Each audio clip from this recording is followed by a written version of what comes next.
આમ તો ભસતા કૂતરાની સામે સિંહો જોતા પણ નથી, પરંતુ આ જે રીતે બંને શ્વાનો સિંહોની સામે ભસી રહ્યા છે, જાણે એના ઉપર હુમલો કરવાની તૈયારી કરતા હોય, આ તો સિંહોને એવું લાગે છે કે એનું હળહળતું અપમાન છે. અને એટલે ડાલામથ્થા સિંહો એટલા બધા અકળાય છે, પરંતુ ગેટ બંધ છે એટલે એ શ્વાનોનું કશું જ કરી શકે એમ નથી. પરંતુ એમણે યાદ રાખ્યું કે આ એક ગજબ અપમાન થયું છે અને એનો બદલો જરૂર લેવામાં આવશે.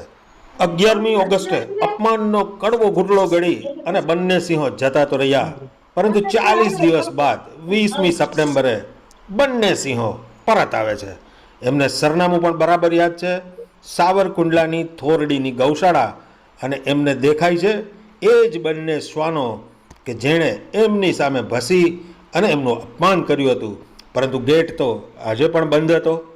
સિંહ વિચારે છે કે ફરી વખત આ શ્વાનો સુધી કેવી રીતે પહોંચવું.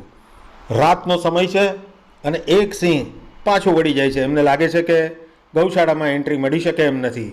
શ્વાનો પણ જાણે જંપી ગયા છે અને કોઈ અવાજ નથી, કોઈ ચહેલ પહેલ નથી. પરંતુ બીજો સિંહ મનમાં ગાંઠ વાળીને બેઠો હતો કે આજે તો આ શ્વાનોને જવાબ આપ્યા વગર પરત જવું નથી. એટલે બરાબર મોકાની તલાશ કરે છે. ગેટમાંથી શાંતિથી કોઈ જ અવાજ ના આવે એ રીતે એ નિહાળે છે કે અંદરની પરિસ્થિતિ શું છે.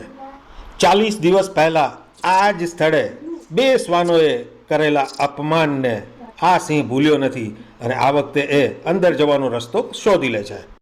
બંને સિંહોને યાદ છે કે 40 દિવસ પહેલાં જ્યારે એ આ ગૌશાળા ખુલ્લો થયેલો ગેટ બિલકુલ દેખાતો નથી.